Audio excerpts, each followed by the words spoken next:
First ചെറിയ decompression liver lock ചെയ്യുക. ശേഷം ആക്സിലേറ്ററിനെ റൈറ്റ് ഉണ്ട് മാക്സിമം വെച്ചിരിക്കുക. ശേഷം നമ്മൾ ഗിയർ ന്യൂട്രലാണെന്നുള്ളത് നോക്കുക. അപ്പൊ അത് ഫസ്റ്റ് ഗിയർ എന്ന് പറഞ്ഞാൽ ബാക്കോട്ട് ഇങ്ങനെ വന്ന് കിടക്കും. സെക്കൻഡ് ഗിയർ ഏറ്റവും മുമ്പിലായിരിക്കും. വെർട്ടിക്കലി ഇത് നേരെ നിൽക്കുന്നതാണ്. എന്നിട്ട് നമുക്ക് എന്തെങ്കിലും ഡൗട്ട് ഉണ്ടെങ്കിൽ ജസ്റ്റ് വലിച്ചു നോക്കാം. അങ്ങനെ നമുക്ക് ന്യൂട്രലാണെന്നുള്ള കൺഫേം ചെയ്യാം. ഇത്രയും കൺഫേം ചെയ്തിട്ട് നേരെ മുന്നിൽ വരിക. ഇതുപോലെ മറ്റേ നമ്മുടെ ഇതിന്റെ വിട്ട് ലോഡ് ചെയ്യാണ് സാർ ചെയ്യുന്നത്. ഫുള്ള് ഒരു 3 പ്രാവശ്യം വലിച്ചു വിട്ടാൽ മതി. ചടപെടാൻ നമ്മൾ വലിക്കേണ്ട കാര്യമില്ല. ജസ്റ്റ് ഇച്ചിരി ബലത്തെ ഇങ്ങോട്ട് പിടിക്കുക. അപ്പൊ ലോഡായി. ഒന്നുകൂടെ വിടുക, ഒന്നുകൂടെ വലിക്കുക. ഇത് ഫുൾ ലോഡായി. ആ ലോഡായതിനു ശേഷം മാത്രമേ അതെ ശേഷം മാത്രം ഇതിനെ പിടിക്കുക.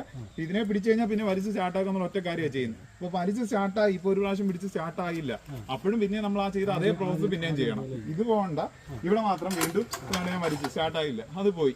അപ്പൊ പിന്നെ നമ്മളെന്താ ചെയ്യേണ്ടത്? പിന്നെ അതാണ് ഇങ്ങനെ വലിക്കുക, ലോഡാക്കുക. ശേഷം മാത്രം ഈ ലിവറിനെ, അപ്പോഴും ഇത് ലിവറിനെ പ്രസ് ചെയ്തിട്ട് വലിക്കാവും. ഇത് മറന്നുപോയല്ലേ. കാരണം പല ആളുകൾ ഒരു പ്രാവശ്യം കിട്ടിയില്ലെങ്കിൽ പിന്നെ പെട്ടെന്ന് എടുത്തിട്ട് വലിക്കും.